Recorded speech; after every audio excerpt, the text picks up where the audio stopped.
دا حدیث مرده رسول دی، دا خبر دا نبی دی، د ژوند لار دا دوره ګوره جبري ده. قدرمنو اوریدونکو، اوس تاسو پام راړو د الحاج مولوي محمد یاسین فهیم صاحب و عالمانه وینا ته. د ژوند لار دا دوره ګوره جبري ده، د یو داسې وخت راتلونکي چې جوحال به حکمران سي، رښتیا ویل به نوي، درواغجن به حاکمان سي، چې قاضي مو رشوت خور سي، نور مظلوم به مجازات سي، په ګناه به فخر کاندي، زندې ولاړ به ټول صفات سي. بسم الله الرحمن الرحيم. الحمد لله رب العالمين حمد الشاكرين، الصلاة والسلام على سيد الأنبياء والمرسلين، سيدنا ونبينا وشفيعنا ومولانا محمد وعلى آله وأصحابه الطيبين الطاهرين. قدرمنو اوریدونکو د ژوند د لارې د خپرونې مینوالو، السلام علیکم ورحمة الله وبرکاته. ستاسو روغتیا او خوشحالي د پاک رب نه غواړم. دغې زه محمد یاسین فهیم د ژوند د لارې د خپرونې په وړاندې کولو کې ستاسو په خدمت کې یم، په دې هیله چې دا خپرونه ستاسو د پام وړ وګرځي.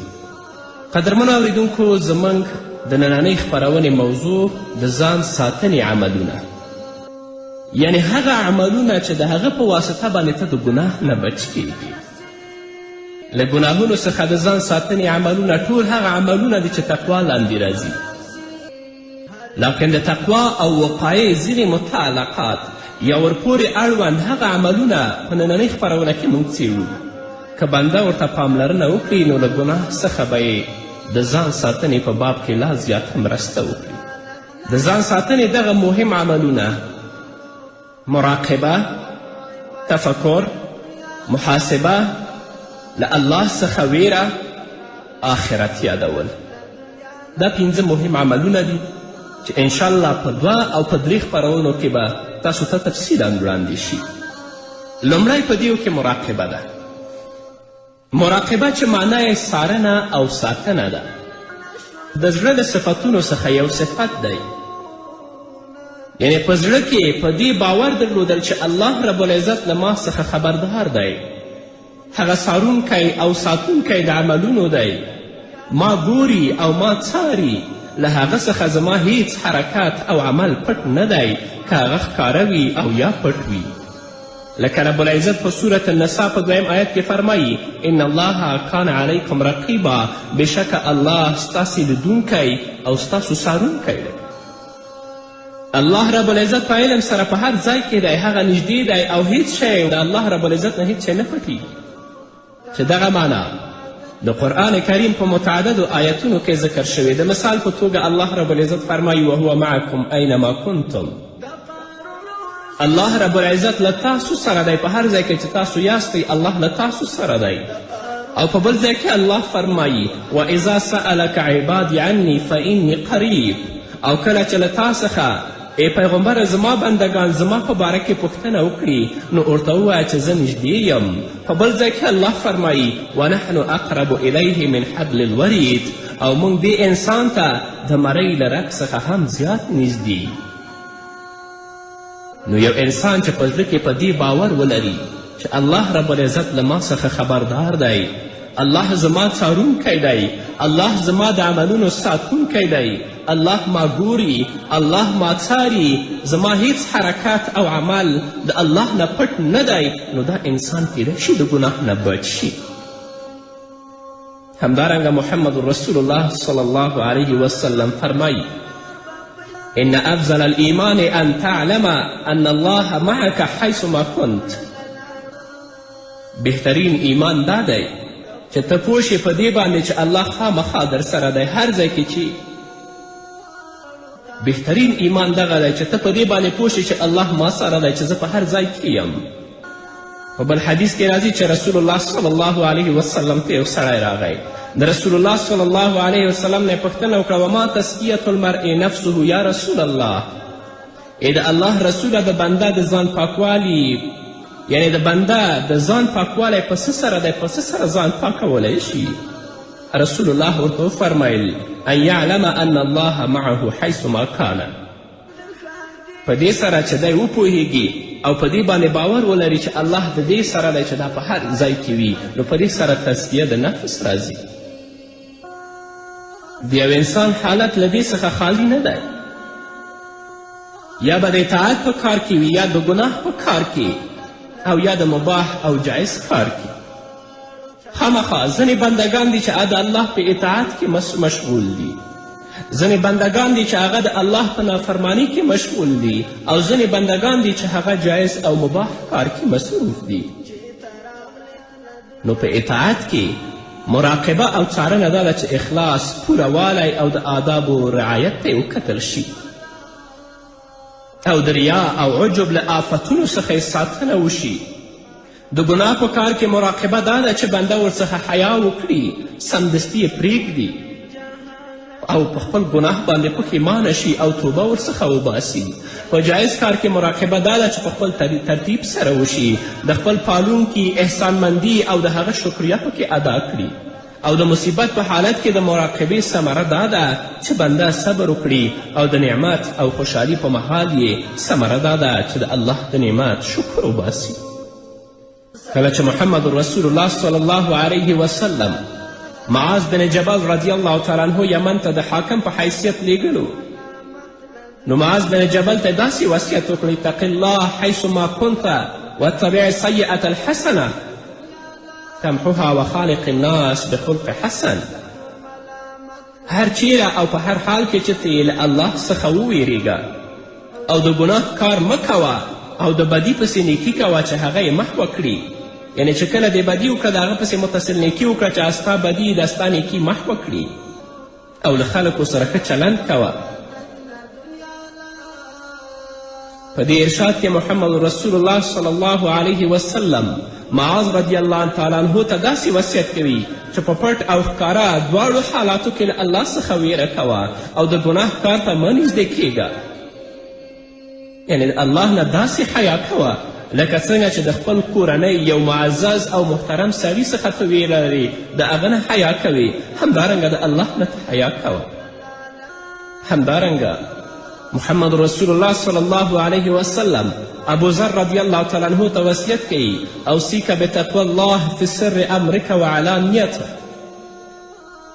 رسول الله صلی الله علیه وسلم ابو ذر ته وایي چې زه تا ته د الله څخه په ویره باندې وصیت کوم چې هغه په پټو عملونو او په ښکاره عملونو کې په ټولو کې ته د الله نه وویریږه. نو الله رب العزت خپل بنده څاري او تا ته ګوري چې ته په څه باندې مصروفه یې او څه کوې.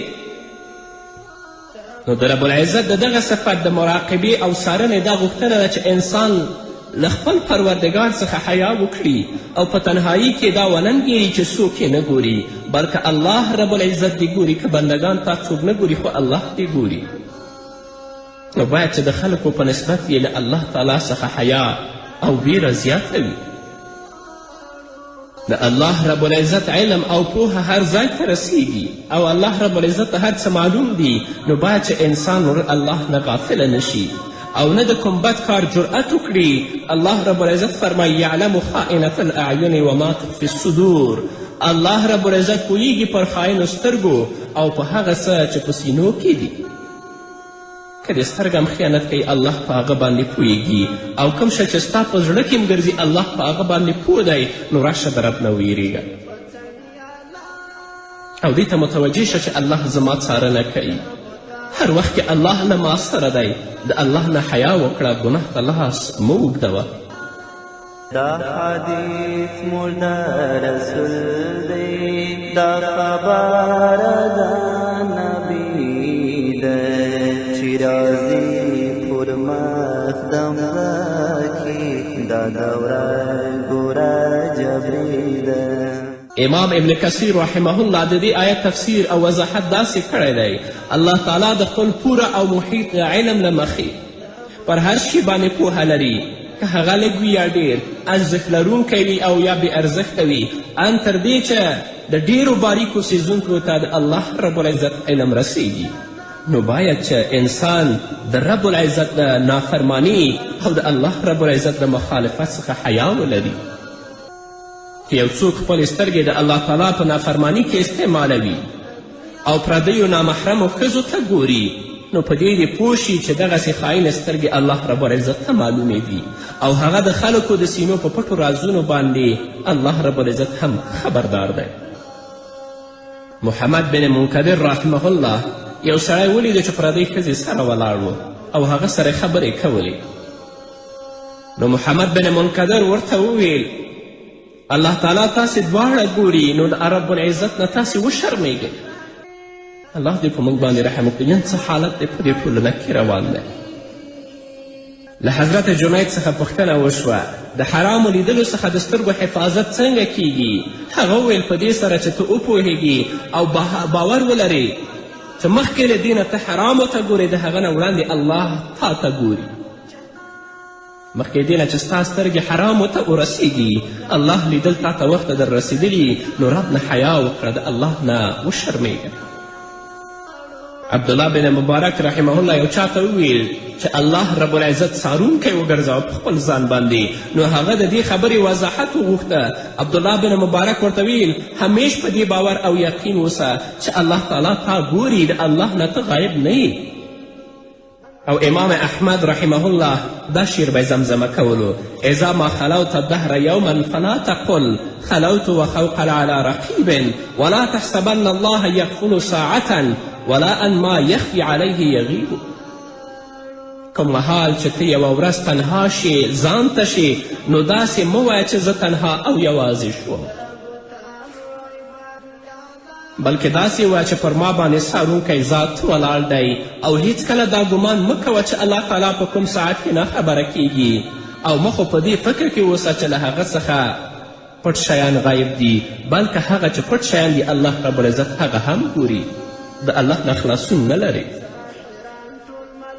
نو انسان او مسلمان باید په زړه کې دا باور ولري چې الله له ما څخه خبردار دی الله څارونکی او ساتونکی زموږ د عملونو دی الله ما ګوري الله ما څاري له هغه څخه زما هیڅ حرکت او عمل پټ نه دی که هغه ښکاره وي که هغه پټ وي نو واقعا مراقبه هم داسې یو صفت دی چې انسان د ګناهونو څخه ساتي خو په دې شرط که مسلمان انسان په دې باندې پوه شي الله دې موږ ته د پوهاوي توفیق راکړي همدارنګه انسان چې په سمه طریقه سره عبادت وکړي نو دا په سمه طریقت سره عبادت کول په سمه طریقې سره عبادت کول هم انسان د ګناه نه بچ کوي یعنی د عبادت په مهال باید داسې فکر وکړي چې زه د داسې یو ذات په وړاندې ولاړ یم چې هغه ما ګوري بلکې له دې څخه دې زیات کوشش وکړي تر څو د احسان هغې لوړې مرتبې ته ځان ورسوي چې گویا زه الله ګورم محمد رسول الله صلی الله علیه وسلم فرمایی الاحسان ان تعبد الله کانک تراه فان لم تکن تراه فانه یراک احسان دې ته وایي چې ته د الله داسې عبادت وکړې چې گویا ته الله ګوري او که ته الله نشي کتلی نو هغه خو تا ګوري د حدیث په دې جمله کې ان تعبد الله کانک تراه دې ته اشاره ده که چیرې بنده په دې صفت سره د الله تعالی عبادت وکړي چې هغه ورته نږدې دی ورسره حاضر دی او الله یې مخې ته ولاړ دی او دا ورته ګوري نو د خشیت او د خوف او د حیبت او د تعظیم صفتونه به په دې انسان کې پیدا شي الله نه به ویریږي په زړه کې به حیبت وي په زړه کې به تعظیم وي نو چې کله دا پیدا شو نو په سمه طریقې سره به عبادت ادا کړي نو له بده مرغه موږ په مانځه کې ولاړ یو په مانځه کې هم سوچونه هغه طرف ته روان دي چې اصلا یو مسلمان سره هغه نه ښایي حتی ځینې خو په مانځه کې د خپل د هغه دنیوي حساب په مانځه کې کوي چې هغه مونځ هم ترې غلط شي نو نن چې موږ مونځ هم کوو بیا هم په معصیت او په ګناه باندې اخته یو، نو زموږ عبادت صحیح عبادت نه دی، بلکې ته داسې عبادت کوه لکه ګوره چې الله ګوري. که ته الله نشي کتلی، الله خو تا ګوري، الله ستا مخه کې ولاړ دی. په زړه کې خشیت، ویره او حیبت پیدا که چې ته د الله عبادت په سمه طریقې سره وکړي. نن زموږ مونځ سره کم دی، زموږ اودس څنګه دی، زموږ عبادت څنګه دی، یو عادت موږ لپاره ګرځېدلی.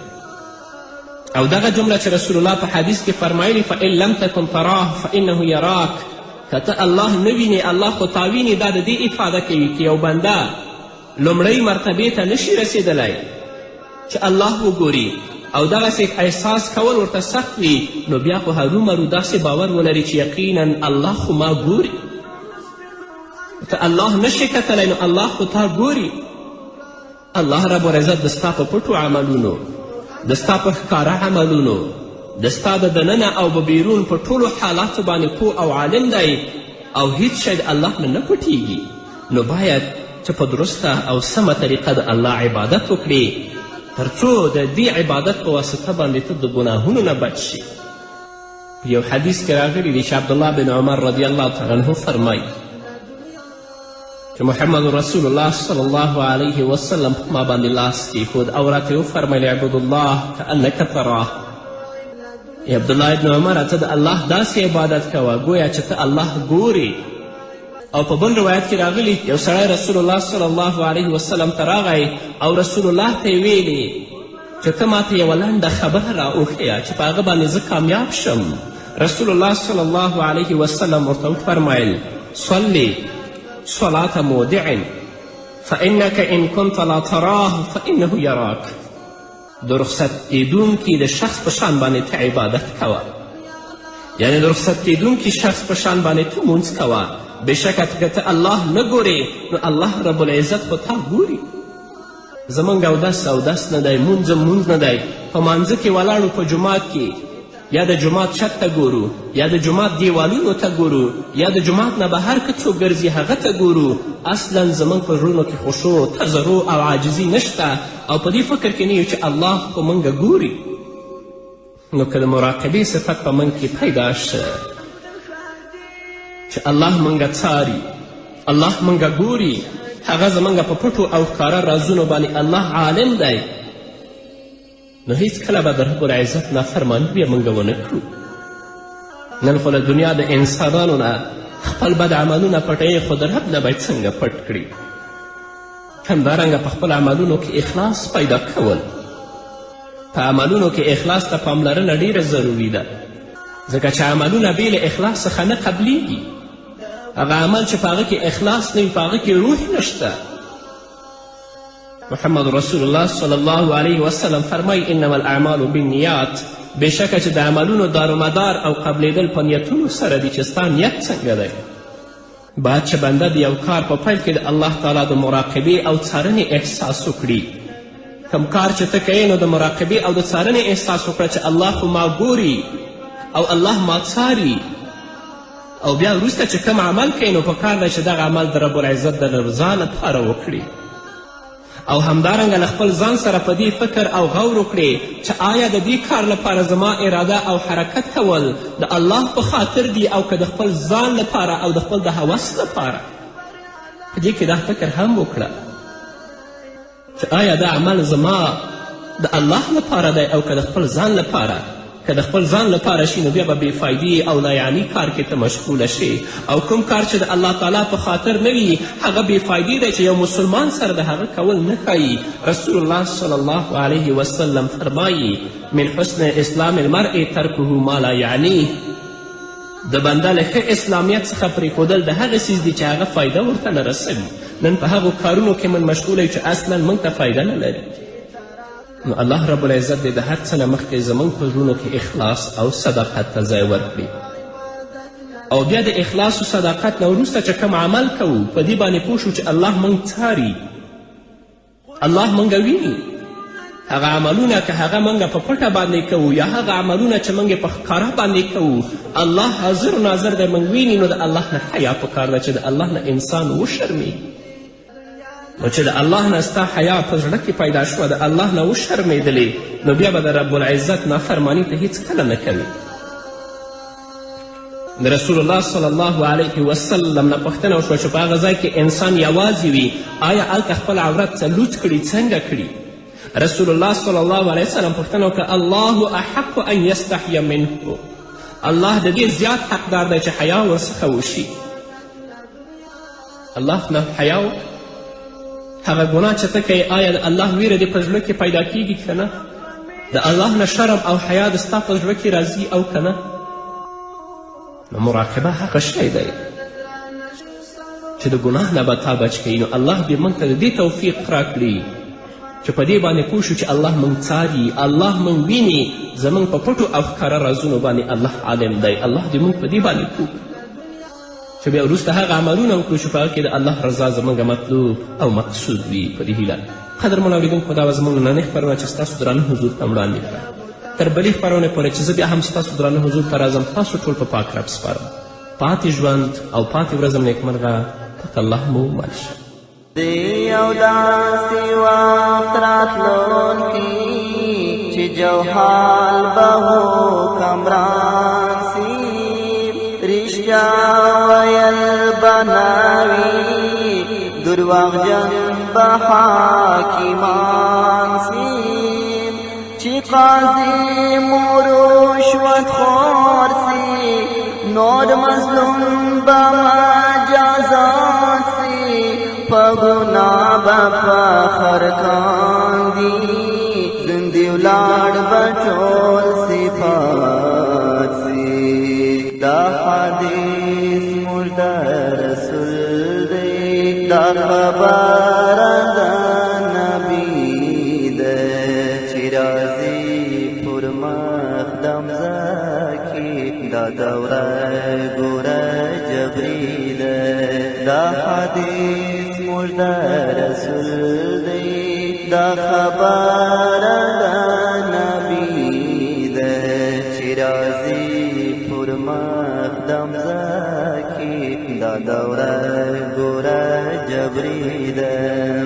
خانه بدوش خلک براسي، بنګلې بکړي وداني، بیلنا را با سفر کړي، نور بخلاوي د زناني، د دولت میانان بدیر سي، خو کالبوت کې زړونه مړه سي، عقل وتشتي لسارا، نور یې به د سترګو شاسي.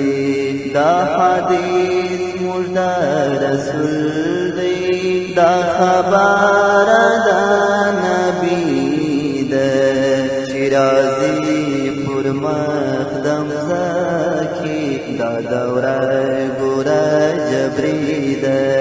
دا حدیث موږ د رسول دی، دا خبره د نبي ده چې راځي پر مخ د مځکې، دا دوره ګوره جبري ده.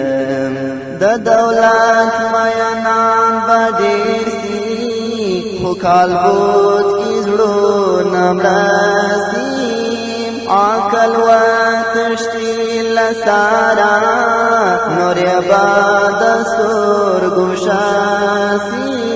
دا دوره داسې دوره ده چې شیطان ته وخت پیدا سي، د آدم نسل تباه کي، له خوښیه په نڅا سي. دا حدیث موږ د رسول دی، دا خبره د نبي ده چې راځي پر مخ د مځکې، دا دوره ګوره جبري ده. دا حدیث موږ د رسول دی، دا خبره د نبي ده چې راځي پر مخ د مځکې، دا دوره ګوره جبري ده. سمه طریقت سره عبادت کول، په سمه طریقې سره عبادت کول هم انسان د ګناه نه بچ کوي. یعنې د عبادت په مهال باید داسې فکر وکړي چې زه د داسې یو ذات په وړاندې ولاړ یم چې هغه ما ګوري، بلکې له دې څخه دې زیات کوشش وکړي تر څو د احسان هغې لوړې مرتبې ته ځان ورسوي چې گویا زه الله ګورم. محمد رسول الله صلی الله علیه وسلم فرمایی الاحسان ان تعبد الله کأنک تراه فإن لم تکن تراه فإنه یراک. احسان دې ته وایي چې ته د الله داسې عبادت وکړې چې گویا ته الله ګورې، او که ته الله نشي کتلی نو هغه خو تا ګوري. د حدیث په دې جمله کې ان تعبد الله کأنک تراه دې ته اشاره ده که چیرې بنده په دې صفت سره د الله تعالی عبادت وکړي چې هغه ورته نږدې دی، ورسره حاضر دی او الله یې مخې ته ولاړ دی او دا ورته ګوري، نو د خشیت او د خوف او د حیبت او د تعظیم صفتونه به په دې انسان کې پیدا شي. د الله نه به ویریږي، په زړه کې به حیبت وي، په زړه کې به تعظیم وي. نو چې کله دا پیدا شو نو په سمه طریقې سره به عبادت ادا کړي. له بده مرغه موږ په مانځه کې ولاړ یو، په مانځه کې سوچونه هغه طرف ته روان دي چې اصلا یو مسلمان سره غله ښایي. حتی ځینو خو په مانځه کې د خپل د هغه دنیوي حساب په مانځه کې کوي چې هغه مونځ هم ترې غلط شي. نو نن چې موږ مونځ هم کوو بیا هم په معصیت او په ګناه باندې اخته یو، نو زموږ عبادت صحیح عبادت نه دی، بلکې ته داسې عبادت کوه لکه ګوره چې الله ګوري. که ته الله نشي کتلی الله خو تا ګوري، الله ستا مخه کې ولاړ دی. په زړه کې خشیت، ویره او حیبت پیدا که چې ته د الله عبادت په سمه طریقې سره وکړي. نن زموږ مونځ سره کم دی، زموږ اودس څنګه دی، زموږ عبادت څنګه دی، یو عادت موږ لپاره ګرځېدلی. او دغه جمله چې رسول الله په حدیث کې فرمایلي فإن لم تکن تراه فإنه یراک، که ته الله نه وینې الله خو تا ویني، دا د دې افاده کوي که یو بنده لومړۍ مرتبې ته نشي رسېدلی چې الله وګوري او دغسې احساس کول ورته سخت وي، نو بیا خو هرومرو داسې باور ولري چې یقینا الله خو ما ګوري. که الله نشي کتلی نو الله خو تا ګوري. الله رب العزت د ستا په پټو عملونو، د ستا په ښکاره عملونو، د ستا د دننه او به بیرون په ټولو حالاتو باندې پوه او عالم دی او هیڅ شی د الله نه پټیږي. نو باید چې په درسته او سمه طریقه د الله عبادت وکړي تر څو د دې عبادت په واسطه باندې ته د ګناهونو نه بچ شي. یو حدیث کې راغلی دی چې عبدالله بن عمر رضی الله تعالی عنه فرمایي چې محمد رسول الله صلی الله علیه وسلم په ما باندې لاس کیښود او راته وفرمیل اعبد الله کأنک تراه. عبدالله ابن عمر ته د الله داسې عبادت کوه گویا چې ته الله ګورې. او په بل روایت کې راغلی یو سړی رسول الله صلی الله علیه وسلم ته راغی او رسول الله ته یې ویلې چې ته ماته یوه لنډ ښکاره وي او یا پټ وي. لکه رب العزت په صورت النساء په 2 آیت کې فرمایي ان الله کان علیکم رقیبا، بشکه الله ستاسې لیدونکی او ستاسو څارونکی دی. الله رب العزت په علم سره په هر ځای کې دی، هغه نږدې دی او هیڅ شی د الله رب العزت نه هیڅ شی نه پټیږي. چې دغه معنا د قرآن کریم په متعددو آیتونو کې ذکر شوی. د مثال په توګه الله رب العزت فرمایي وهو معکم اینما کنتم. الله رب العزت له تاسو سره دی، په هر ځای کې چې تاسو یاستئ الله له تاسو سره دی. او په بل ځای کې الله فرمایي واذا سألک عبادي عني فإني قریب.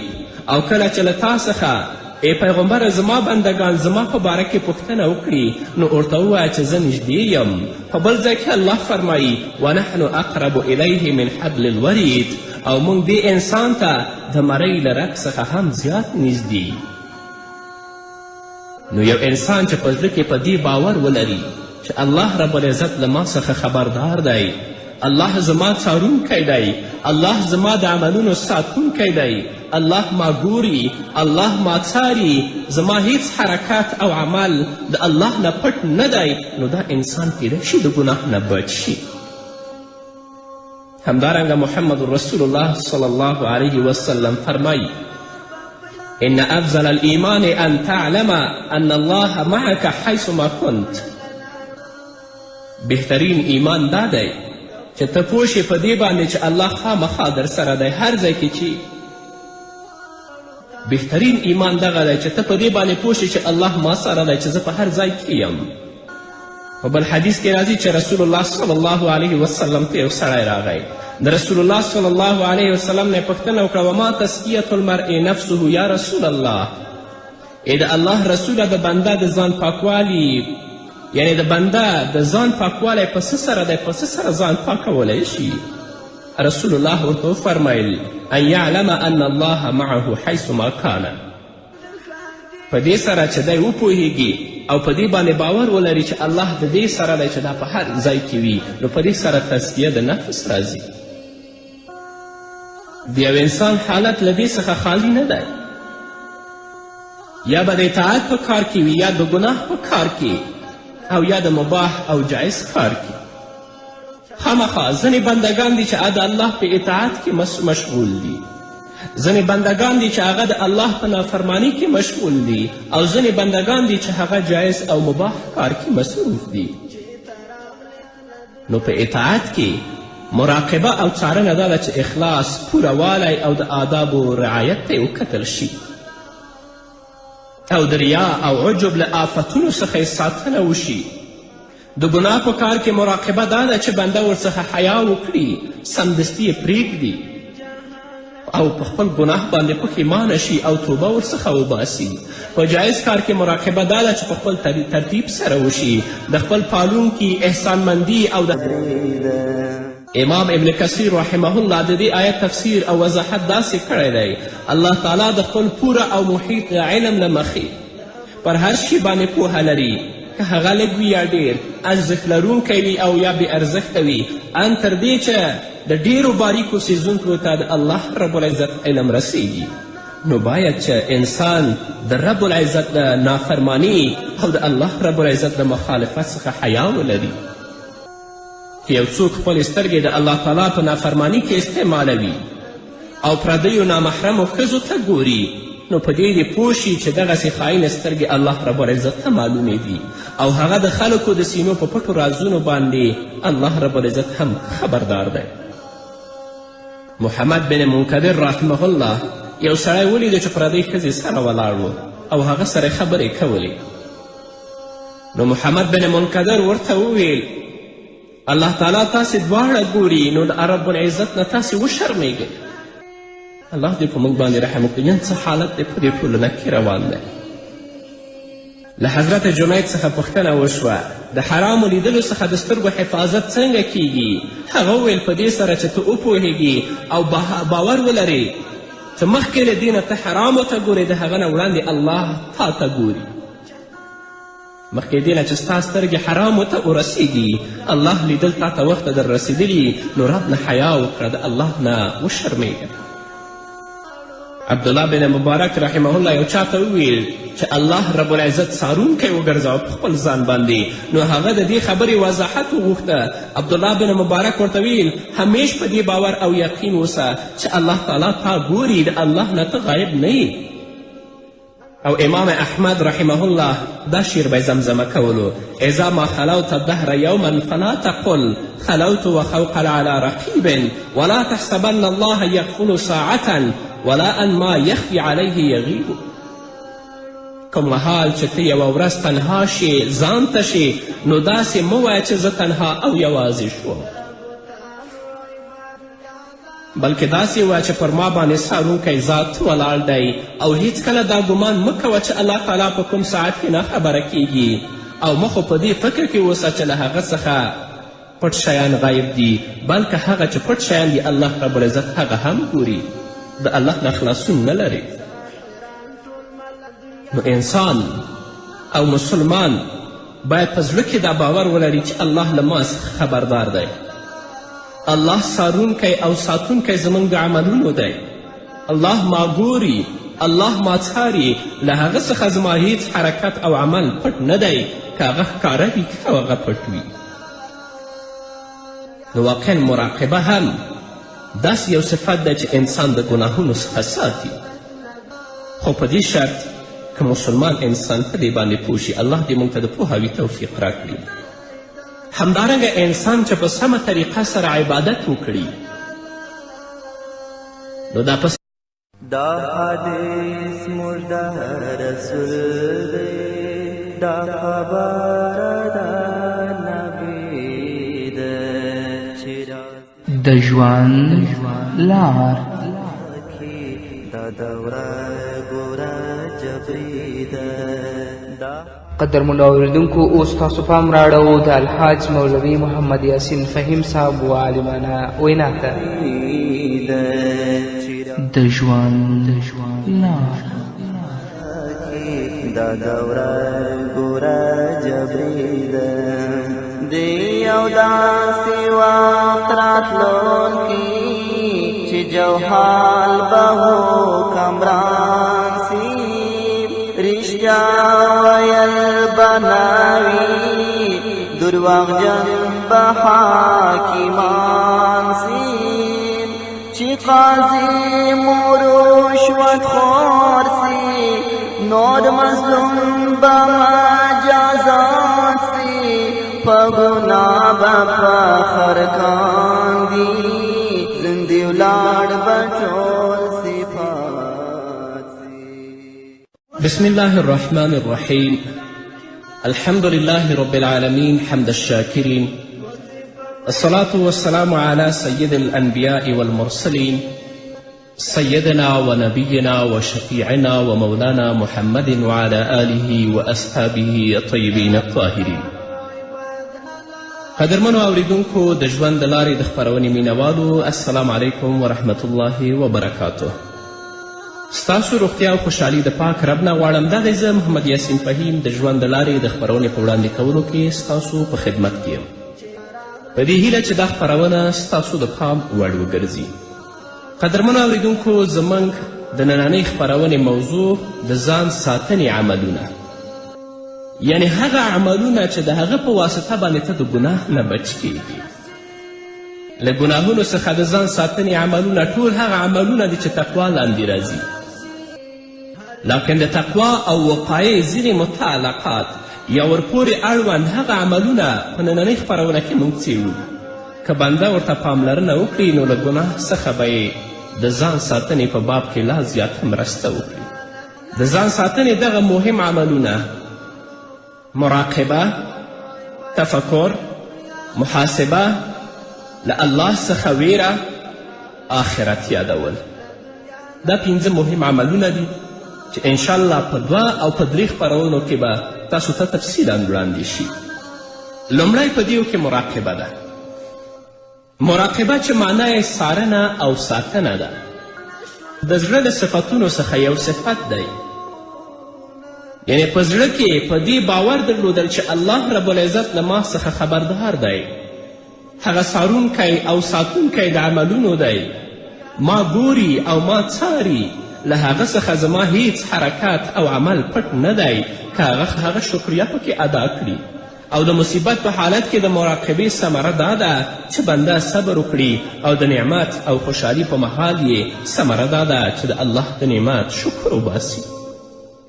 کله چې محمد رسول الله صلی الله علیه وسلم معاذ بن جبل رضی الله تعالی عنه یمن ته د حاکم په حیثیت لیږلو، نو معاذ بن جبل ته داسې وصیت وکړی: اتق الله حیث ما کنت واتبع السیئة الحسنه تمحوها وخالق الناس بخلق حسن. هر چیرې او په هر حال کې چې ته یې له الله څخه وویرېږه او د ګناه کار مه کوه او د بدي پسې نیکي کوه چې هغه یې محوه کړي. یعنی چې کله دې بدي وکړه د هغه پسې متصل نیکي وکړه چې ستا بدي د ستا نیکي محوه کړي، او له خلکو سره ښه چلند کوه.